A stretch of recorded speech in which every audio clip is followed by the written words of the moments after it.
Scott Rosen, and thank you for joining us this morning. It's Casual Friday, so I decided to wear my pink flamingos. And Larry and Linda said that was okay, just because it's Friday, but otherwise, not so much. So anyway, thank you for coming and joining us today. We're going to have a roundtable conversation for about an hour on addressing anxiety on the road to reopening. Love the thank you. We're going to just do a little bit of logistical stuff. We have a really good program for you today. So Linda, next slide. The mental health, anxiety, stress of what we're going through is affecting, everyone, unless you're in denial. It's affecting everyone at different levels. So some people respond to, stress in different ways. Some people, it's a motivator and it gets them going. And other people, it's not so much of a motivator and it freezes them. So, we're going to sort of talk about, how this is all affecting all of us, plus the companies that we work for or we hope to work for. And that's really kind of be the basis of our conversation today. So next slide.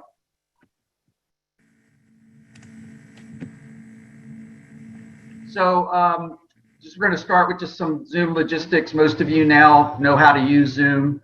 So if you want to, participate, we have various ways for you to do that.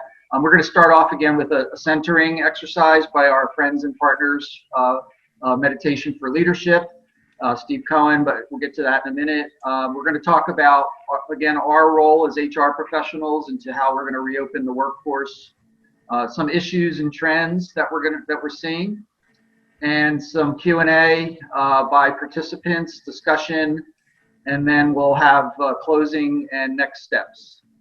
Next slide. Next slide. So yeah, just a little bit of background about the Rosen Group. Many of you know our company. We are a staffing firm that places HR people at all levels and all functional areas, and we do contract to hire, direct hire, and we have been around for about 25 years. So, thank you. Next. So everyone's going to be muted. You can chat if you want by using the chat feature. You can also raise your hand. I believe that's is that in the participants section where you go to raise your hand? I think that's. Yes. Yeah, go to participants. And you can raise your hand if you want to say something. I do have some people that have offered to share some of their thoughts, so we're going to hear from some different companies today. And you can use, as I said, the chat box, and there's an illustration there of how to do a chat if you need to. Next. And I have to monitor the chat box too, so I'll be doing that as well. So we are going to now turn it over to Steve Cohen, who is the founder and leader of Meditation for Leadership, who's going to sort of get us centered and started here. So Steve. Thanks, Scott. Appreciate it. One of the things that I wanted to focus on today is really the extent of the anxiety that is going on in the country, in society, and people bring that into the workplace. For those of you who were on last month's call, we did an evening of the breath, a 4-part breath, where you just, without anyone even being able to notice that you're doing something, if you're able to just even out the inhale, the pause, the exhale, and the pause. In the midst of the chaos, you can try and center yourself. But often that's not enough, right? All of the things that are going on from the pandemic and the quarantine and the impact that that has on everyone psychologically, and their anxiety level, to the technological change that's going on, both as a result of the pandemic, as a result of people working at home. People are worried that their jobs might not be the same, or their jobs might not be there, or as many of their jobs might not be there.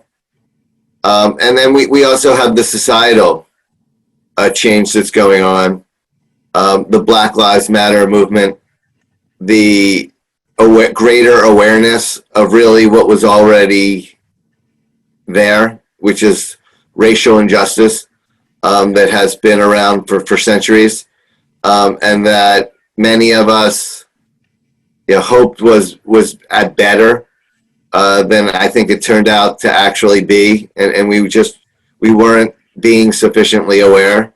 We were simply in our own space, where that we may or may not have seen it every day. And there are two different ways that you can deal with anxiety. One is to make your world smaller, to just focus on the narrow, and that has repercussions. That's why what has perpetuated racism is so many people focusing on the narrow, focusing on whether if it doesn't impact them on a day-to-day basis, they bring it out of their consciousness. Or you can have a more expansive view to deal with anxiety. You can take that step back. And when you take a step back, you can put things in perspective. And so I wanted to do a different kind of breathing exercise that you can practice. And it's called Ujjayi breathing. And what it is, it's a deep, heavy breath. And what you do is you take a big inhale through your nose, and with your mouth closed, you exhale what would have been through your mouth. But your mouth is closed, and it makes kind of a throaty sound, which is why it's called Ujjayi breathing. So let's just practice breathing in deep breath through your nose and out through your mouth. And you'll hear that ha sound. Sometimes it's called Darth Vader breathing, because Darth Vader sort of breathed through that helmet, and you could hear that. So try and breathe in, deep breath through your nose, out through your mouth, with your lips closed, deep, even deeper inhale, even more forceful exhale. Inhale.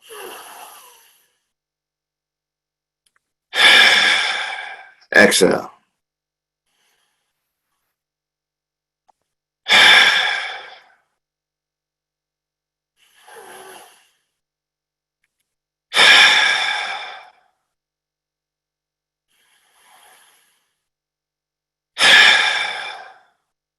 Continue to breathe in that manner, but I want you to check in. I want you to check in on your anxiety level. How anxious are you feeling at the moment? And try and blow out some of that anxiety. And try and inhale some more expansiveness and blow out some anxiety. Inhale expansive, blow out that anxiety.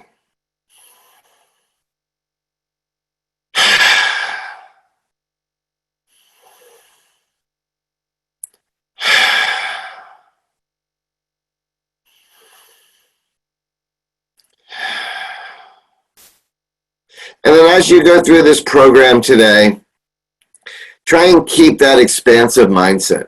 Try and keep that mindset of being aware of what is making you anxious, what's making your employees anxious, what's making society anxious.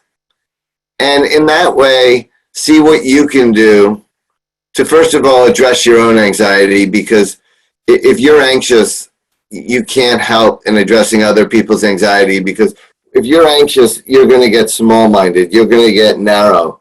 You're not going to see the issues and the anxieties and the other things that are facing your workforce as well as you can if you can address your own anxiety, if you can look at things with greater expansiveness, if you can take that step back and look at things with greater perspective.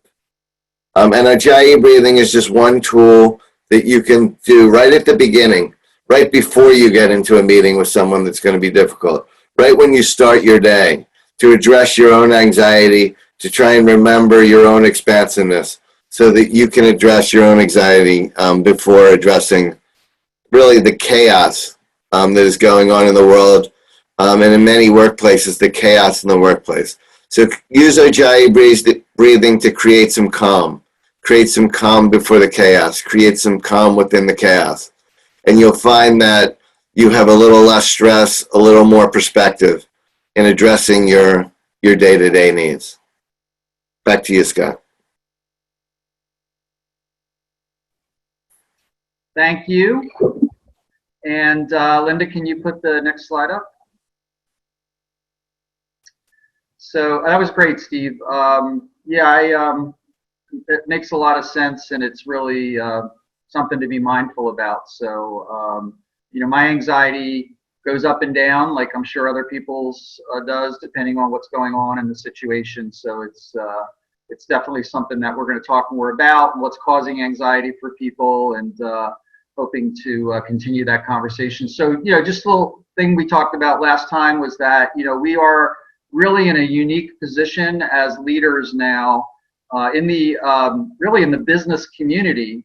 HR is being looked to as a leader, and that's been really strategic opportunity for HR. And it's not just the policies and procedures, but it's also the well-being of the leadership and of the employees of the organization. So, and as I said to you all in our last conversation, the choice is either step up and play a role or step back. And so this is really a great opportunity for all of us as HR leaders to use your gifts and to share them with others in your business and in your personal life as well. Next slide.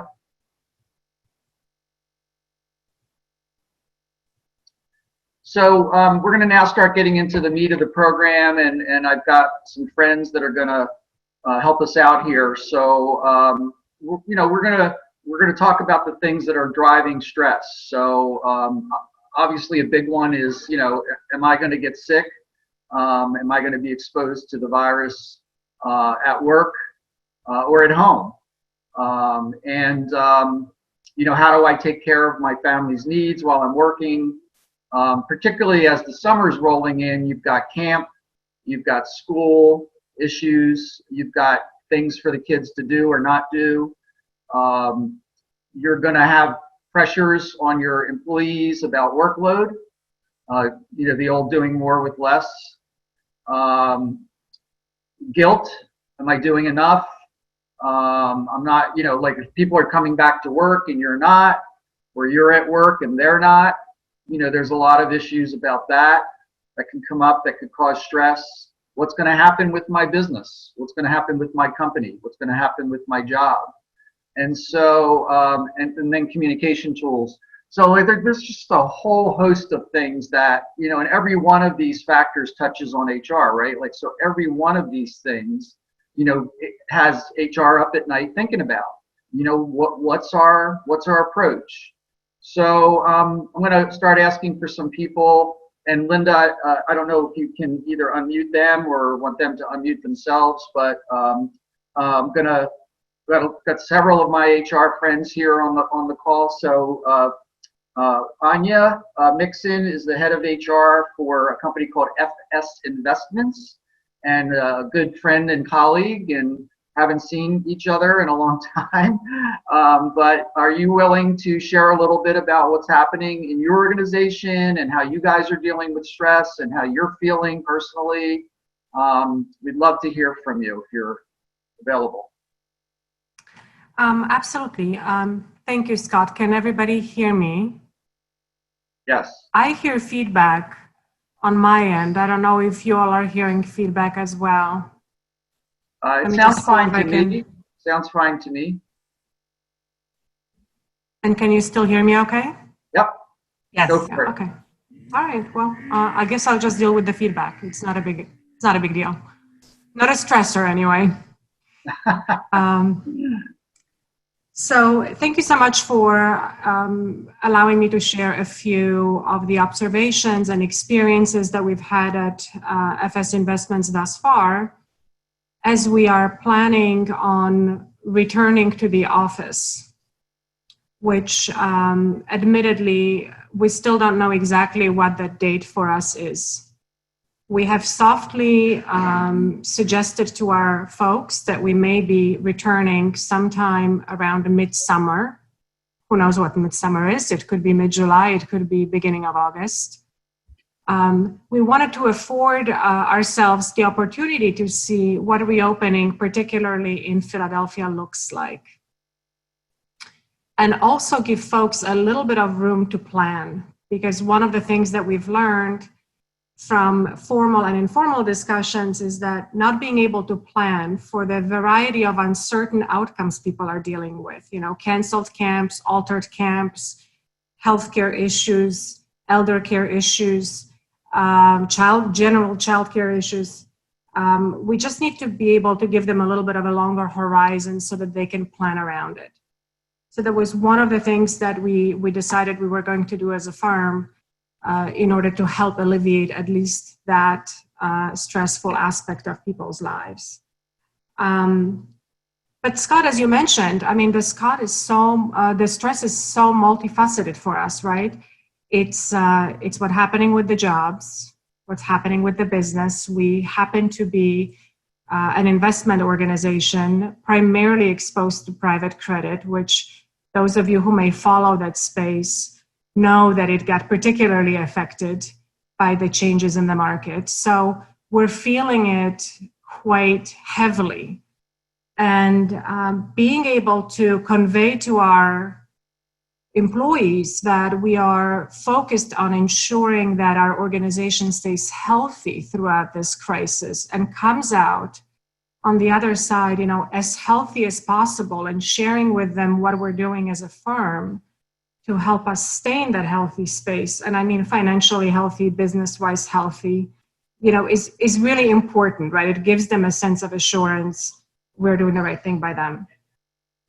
Communication-wise, we're of course looking at town halls as a really good way of connecting, and Zoom town halls are particularly fun, I think, for folks who typically don't get a chance, for instance, to interact with our CEO face-to-face.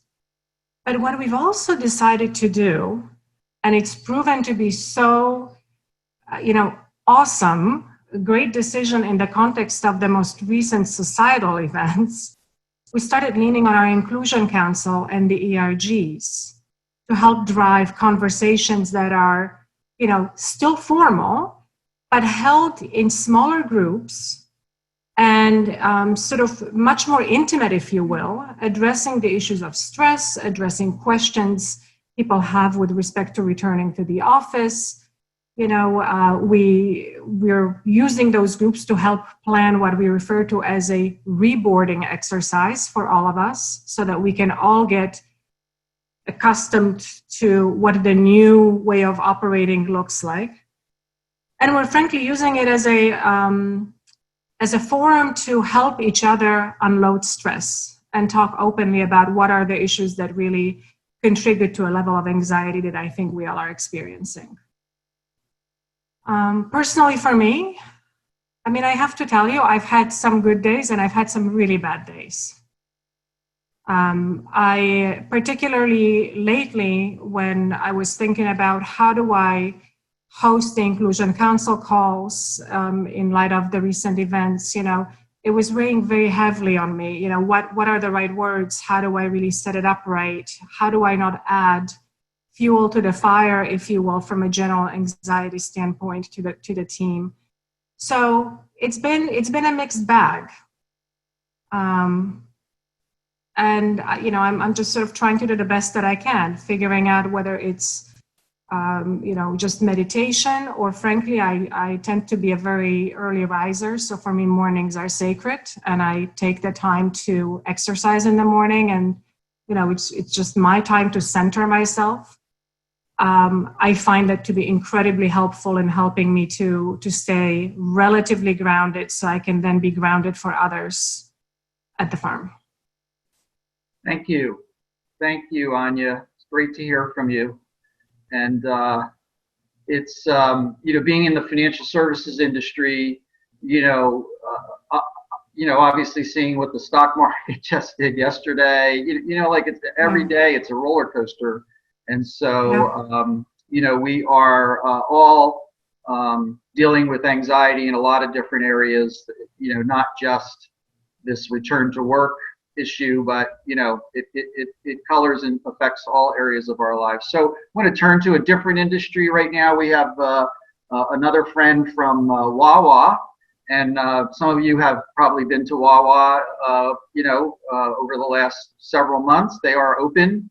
And you got to wear a mask, and they have the glass shields up there. But our friend Tapesh Katwani is a talent leader at Wawa. And Tapesh, if you're on the call, can you share a little bit with us about what's going on at Wawa, both at the store level and at the corporate level, regards to return to work?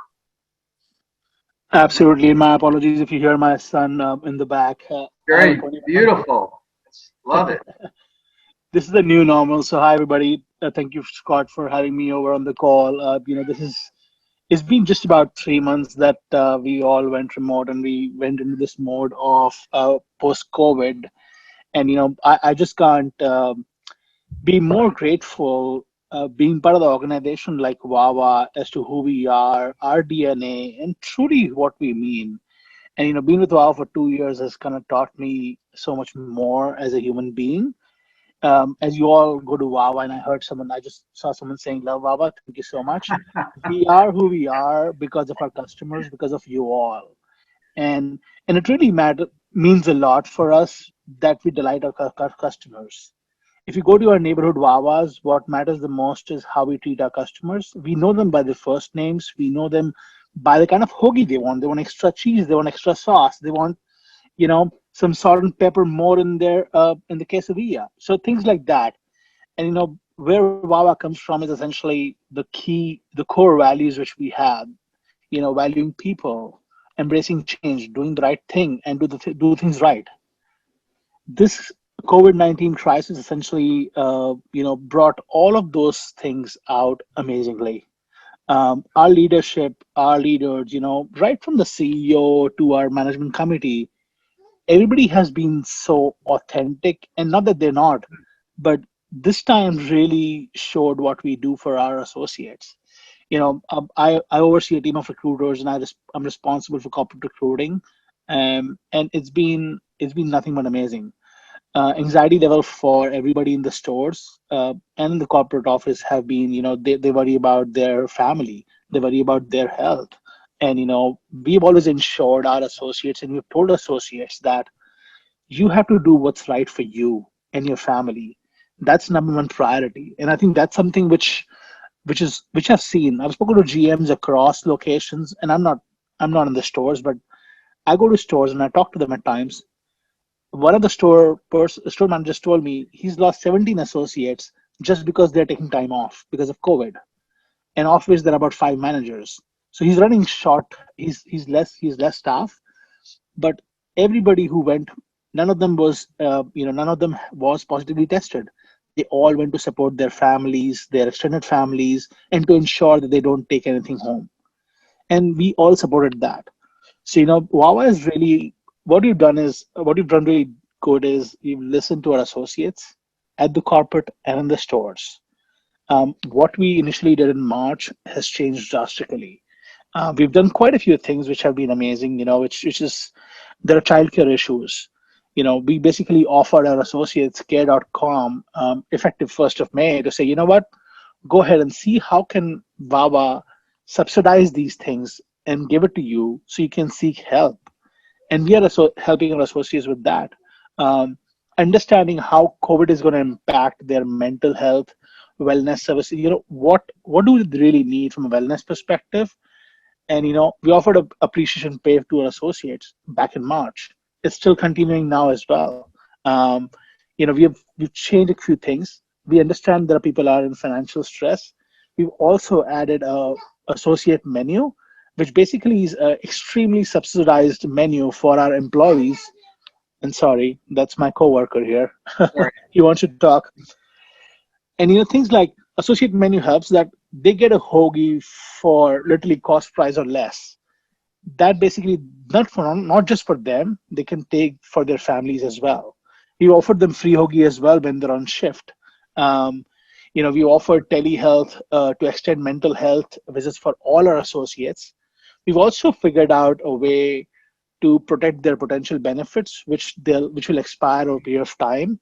We say, what, if you're reduced hours, if you're working certain shifts, we'll try and support you on those things.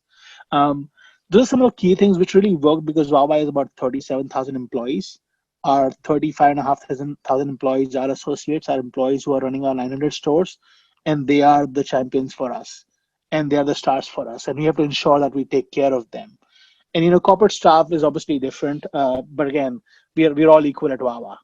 It's been much simpler. Initially we thought that we'd have technology issues because Wawa is mostly at Red Roof in on Baltimore Pike in Media, but all of our associates went remote, including my team. Now, return to work, what's happening is, we are understanding where we have challenges, where we have opportunities, and what we've done the last 3 months. And we're taking a phased approach. But before that, we went to all respective employees and sought their feedback as to what is working for you, what is not working for you, and what would you like to do moving forward.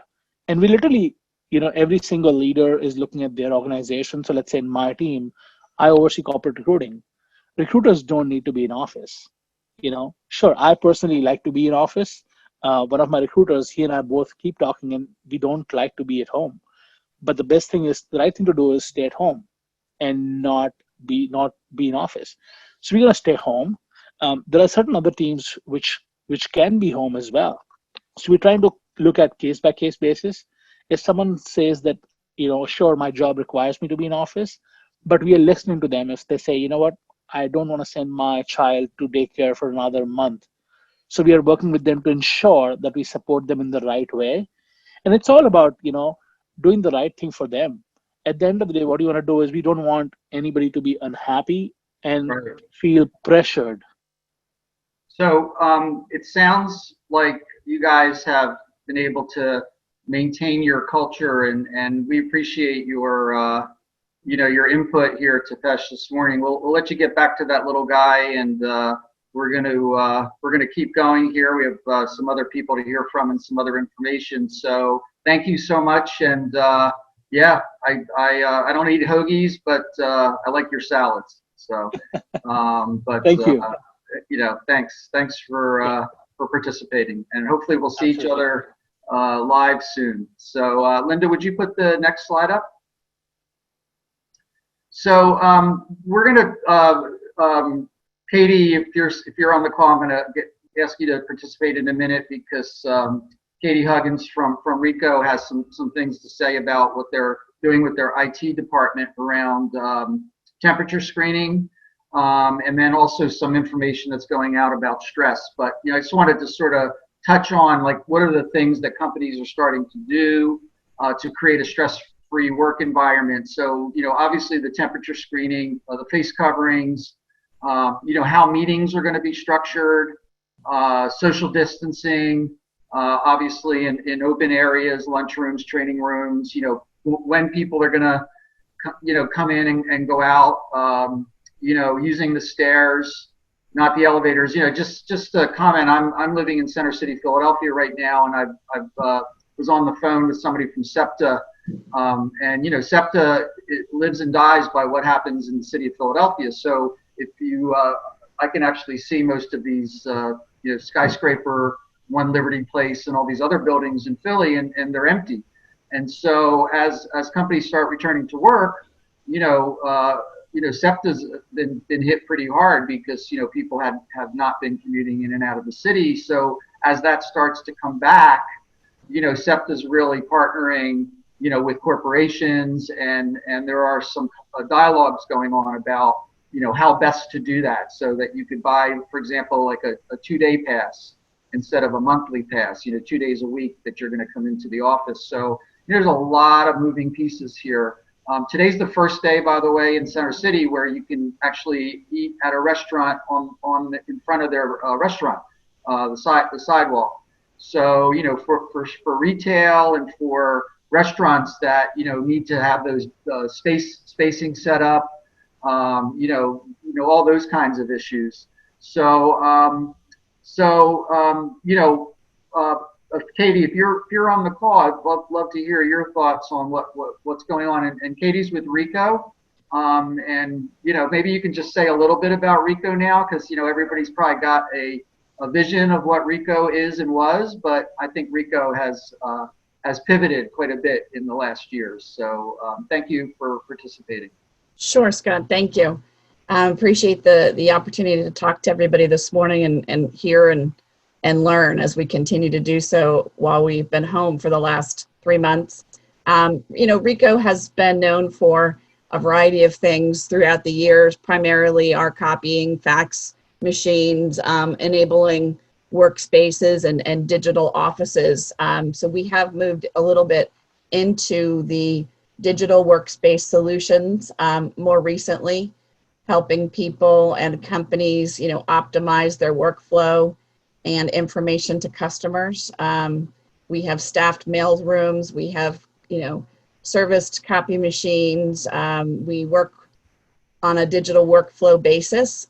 So some of what we have been doing recently and over the last 3 months, we were designated as an essential, workplace because we have provided services to hospitals and institutions that have continued to have activity over the last several months. So, one of the struggles I think that we have had across this this recent several weeks, several months, is with regards to the fact that we are in every state. So various challenges, making sure that we are complying with rules and regulations.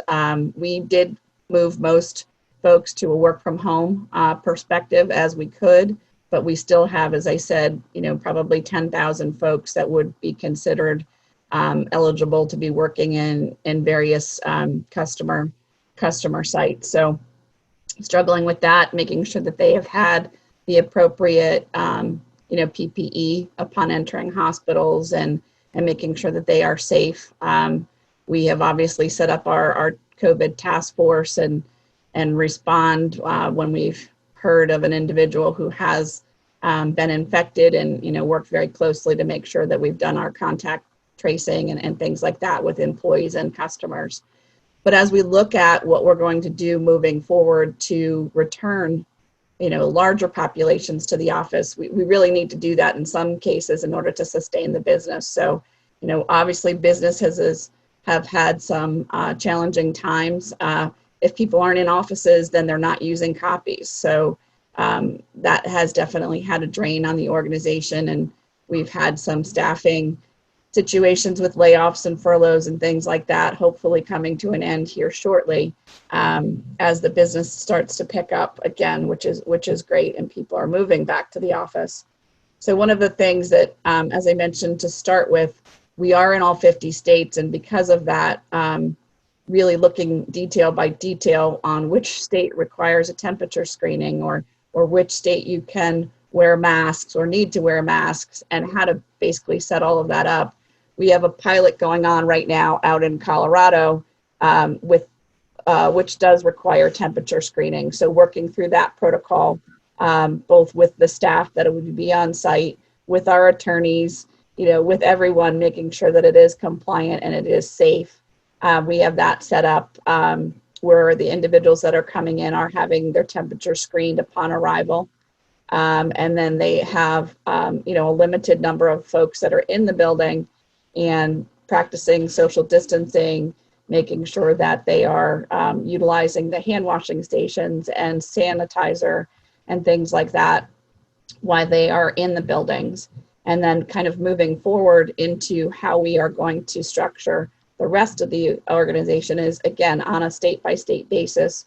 We are reviewing the protocols, looking at placing maps on the floors. We've got all the CDC posters and documents up in the various locations where we do have people coming back in, and just continuing to remind people of the protocol that they need to follow. It's difficult if you're in a work environment in a warehouse and you have to wear a mask all day long. It gets very warm. So we've had, questions and concerns and complaints from people that it's hot, I want to pull it off. And then in a few days, we'll hear from another group that, I pulled the chairs away from the table so that there were only 3 people sitting there, and the manager walked back into the room and all 12 chairs were back at the table. So it's kind of like, continuing to remind people that we're doing this to keep them safe, and we're doing this, to protect them ongoing. We have had, challenges with people from a childcare perspective, and are we coming back to work in July? I need to make arrangements, and we are very, we're very taking the approach that it's a wait and see, and we will continue to provide, information. We've done a bit, more leadership communication, as I'm sure everyone has, which has been great for folks to be able to see our CEO sitting at home and doing his video via an Apple phone, to be able to get the information across to individuals. And we did work very closely with our IT team to develop an online assessment that people could take from their phone by using their QR code and kind of scanning that, or using it on their own laptop while at home to record any symptoms that they may have. Challenges that we have that some other organizations may have too is we are 70% non-exempt. So, we are going to have to wait for then individuals to commute to work, and in order to be able to get that symptom checker done. And then what do we have to do? We have to send them home should they answer yes. So some of the struggles that we're really, continuing to review and trying to see how we manage that on a go forward basis. We do send out twice a week to employees kind of we call it Cafe Connect, where they have, various suggestions on the EAP tools that we have from a stress management perspective, how they should be checking in on some of their elder care adults in situations where, those folks may be in nursing facilities and can no longer have people come and visit. So making sure that they're using FaceTime or any sort of opportunity that they have to send them notes and contact to make sure that people have, that interaction where they can. And just as the first speaker mentioned, it has been a struggle, going from being in the office every day and your commute, and to now sitting at home and at your computer for 12 hours a day. It's tough. So finding the opportunity to spend some time and kind of center yourself. And one of the things that my family ended up doing is we got a puppy. So that has been an interesting new addition to the family. We've heard, yes, that there have been a lot of COVID puppies. So that has been a new challenge, but it's been an opportunity to have, some fun within our family as well. Thanks, So. Katie. We really appreciate hearing from you today, and that's really helpful. Thank you so much, and best to you and Donna and everybody over at RICO. Thank you. So I'm going to also introduce another person here who has a perspective on what this is, maybe a little bit of a geographic pivot here, because this person is actually in Utah as the VP of People for a company called Imagine Learning. Piper Boulay, I hope I said that right, Piper, has some thoughts to share about what's going on out in Utah, other than it being absolutely probably drop dead gorgeous. What's happening out there, and tell us a little bit about your company, and also what your experience with your staff and leadership. All right. Thanks, Scott. Glad to be here. And yes, it's absolutely gorgeous in Utah today. We're going to hit about 90 degrees. So we're warming back up into summer. Imagine Learning is an ed tech company, and we are primarily in the pre-K through 8th grade space. So we have a combination of learning interventions as well as reading, language, math skills, and an Espanol product. So it was a little different for us as everything started to shut down, especially the school systems. For those that we work with, that meant they wanted their students to continue using our products at home. So our teams behind the scenes have been continually busy in that manner, even though we've been doing it remotely. So we have been remote since the second week of March. We were planning to come back to the office in early July.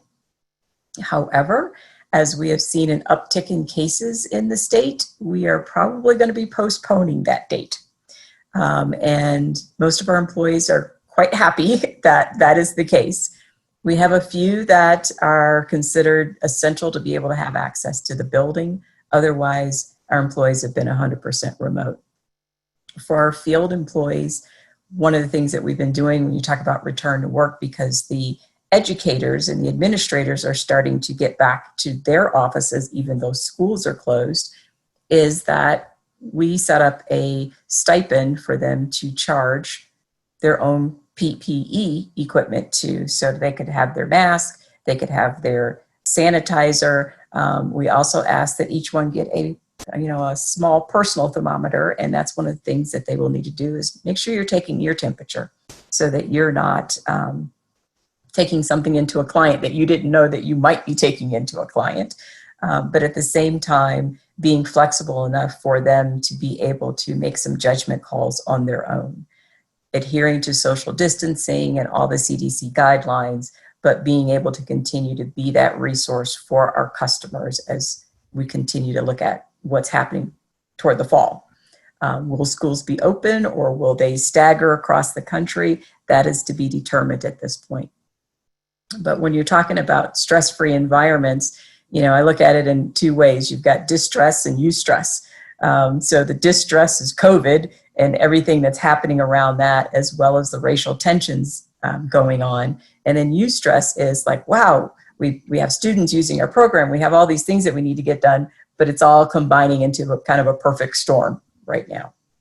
So we've been using our Slack channels to do surveys, to do competitions. The most recent competition we did on our Slack channel is road trips. So what are the places you can go by car to have a chance to take some time and relax, and encouraging people to take PTO and enjoy time with their families, because in some instances you wouldn't have had this time under normal work environment. So we're stressing that point of it. We also have been working with our EAP to bring in to our Slack channels lots of information on different programs that they have, as well as webinars that they've been doing around wellness and meditation and all of those things to give people lots of different options.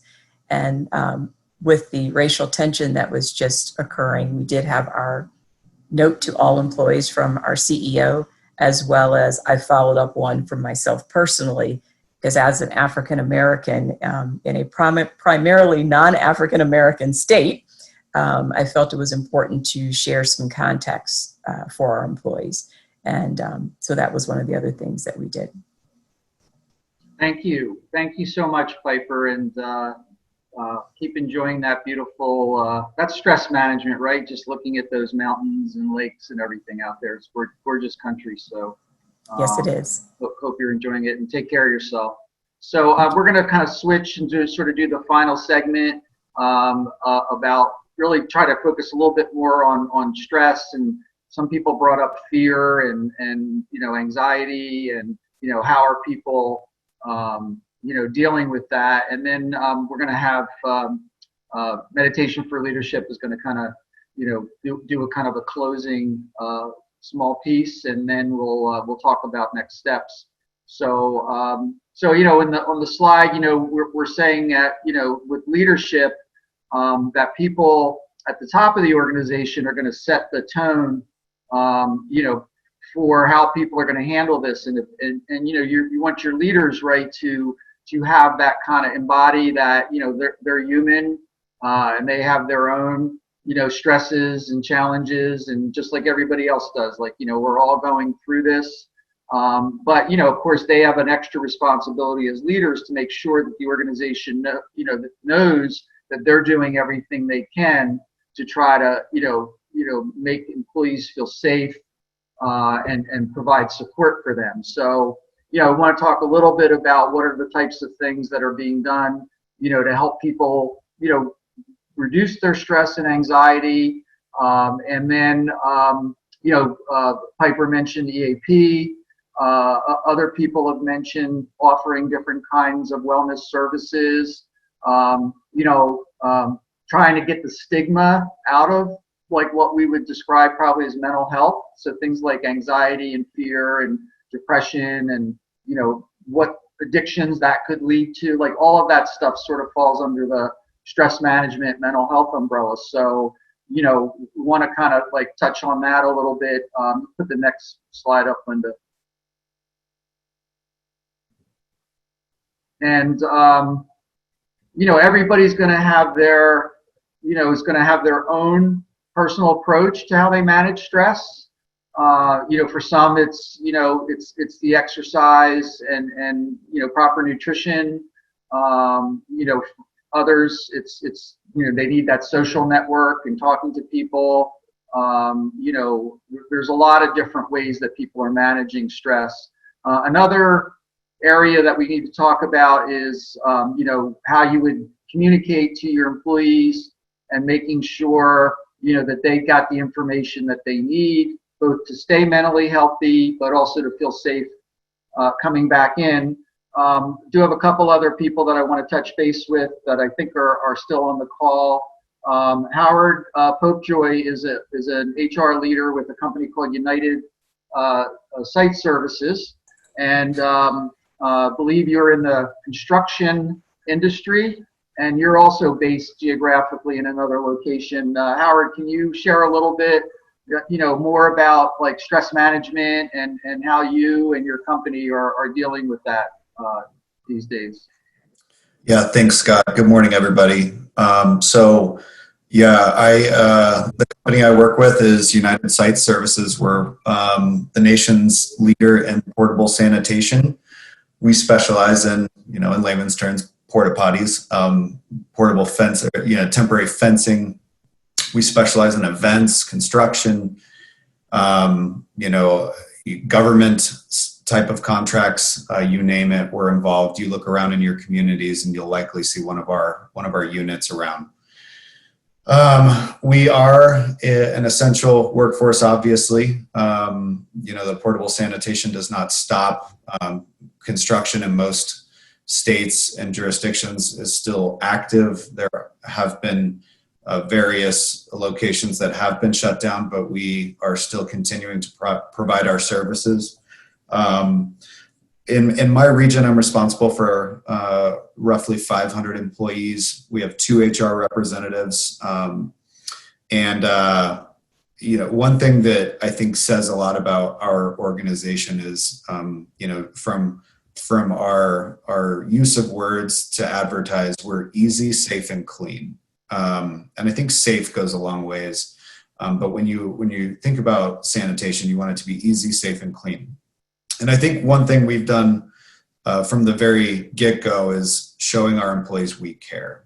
And that goes miles and miles when you put your employees before anything else, before the bottom line, to show them that you care about them and the message that you send to them. And you've covered a lot of these topics already, but communication is key. When this first came out, everybody was so scared. I had friends that lived down the street that would not cross the street to give you a hug and say hi to you. You could not go in and see your grandmother. Things became very real. So we had to provide information to our team to help them understand what is a risk, what is low risk. So we acquired all of the information we could from the CDC and the local information from localities, including the governor's recommendations. And we would push that out to all of my 8 states, but all of the states that we're located in across the U.S. So I think that having the information to be real and not understanding what is fed to you on social media or the news outlets is key, and really providing a good understanding of when you're putting somebody at risk and not. The next thing I think that's important is being empathetic and putting yourself in your employees' shoes, understanding that these folks are out cleaning units at CDC testing centers, at homeless camps, and understanding that they're going to come to you and speak to you and ask you questions about, am I at risk if I'm at these locations? And what can I do to better protect myself? And not jumping to conclusions and judging from sitting at home working at my home desk, but really putting yourself in your employees' shoes and understanding, what their concerns are and what their needs are. The other thing that really provides a great deal of stress relief is understanding that our company was very vigilant at acquiring the PPE resources needed to complete the job. It's not a clean job, it's a dirty job. And when you're dealing with human bodily fluids and waste, there's added concern around that. So, acquiring hand sanitizer, acquiring disinfectants was key, and making sure that we have enough face coverings. Those were extremely difficult to get a hold of, during the get-go of all of this. We acquired enough resources to protect our people this entire time. So I think that also goes a long ways. But the other thing that we did was in areas where, we're located up in Washington and people are concerned about going in. Maybe their spouse has health conditions that, provide a lot of stress. We would grant those personal leave of absences for up to 30 days to help them be at home with their families.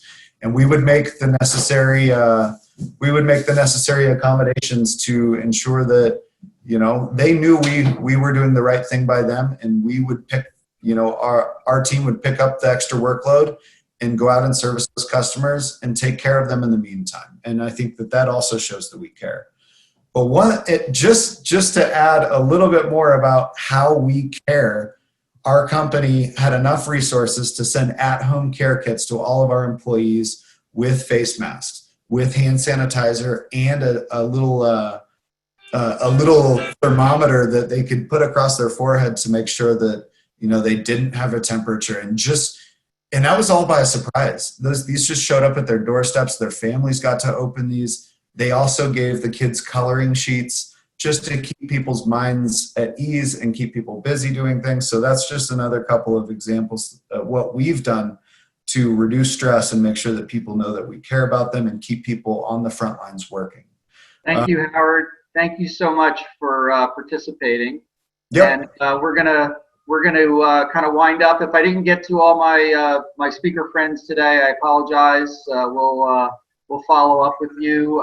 Linda, if you could put up the meditation for leadership closing slide. I'm going to turn it back. Steve, just take a couple of minutes if you can, just to you're going to sort of close us out. I'm going to have the last word on next steps, but you guys can just take a minute. Sure.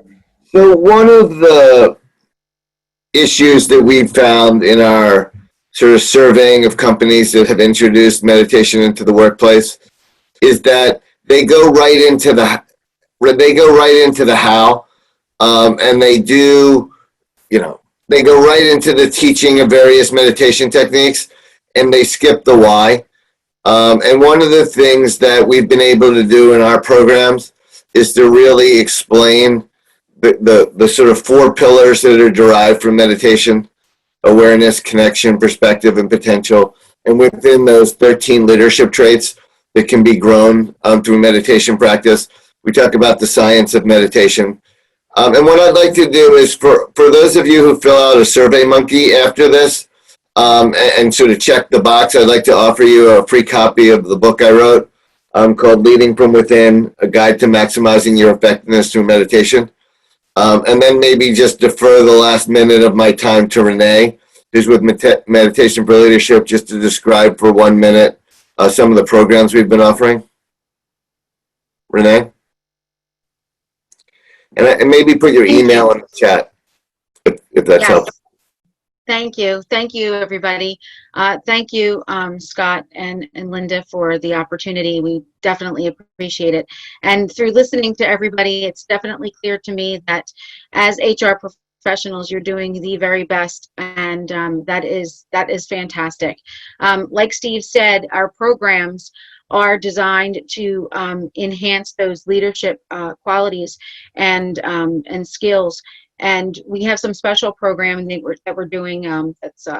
It's called Connect While Social Distancing, and it's a daily meditation to create a new and better normal.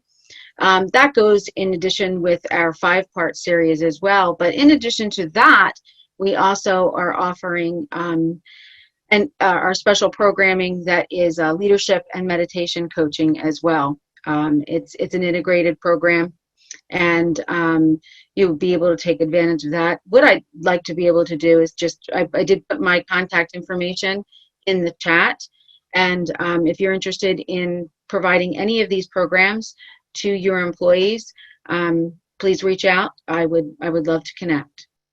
Thank you. All right, so we're going to just go to the conclusion here. We want to thank everybody for participating today. Linda, thank you so much, and Larry for helping set this up. Steve and Renee, thank you so much for leading us in that meditation. I want to thank all my speakers, Anya, Katie, Tapesh, Piper, Howard, and those who couldn't. I want to thank my lovely daughter here, who is following in my footsteps and is going to be starting her first career job after school with an HR position, a generalist at can I say the company? It's a company called Superior Energy. So she's excited to kick off her great time to start your HR career, right? Lots of opportunities for challenge. So I want to thank everybody for participating today. Really, guys, we really appreciate it. We're going to be doing more of these types of things going forward, and we welcome your feedback. Please fill out the the survey, get the free book, and have yourself a great day and a great weekend. Take care.